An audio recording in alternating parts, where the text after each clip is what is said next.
Hello everyone and welcome to our channel. In this video, we will guide you through step-by-step process on how to fix the action that cannot be completed because the file is open in 188 another program. First, open the Start menu and search for Resource Monitor, then click on it to open. Next, click on the CPU tab at the top. This will show you a list of all running processes on your system. Now, try deleting or moving the file again. If the error still appears, go back to Resource Monitor and locate the Search Handles box.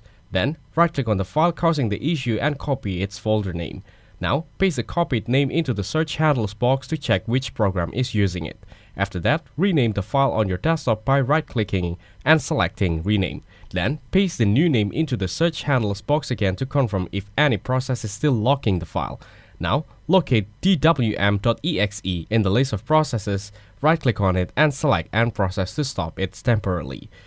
If the error persists, try closing any applications that might be using the file, such as File Explorer, media players, or editing software. You can also restart your computer and try again. If needed, you can delete the entire folder containing the file after ensuring no process is locking it.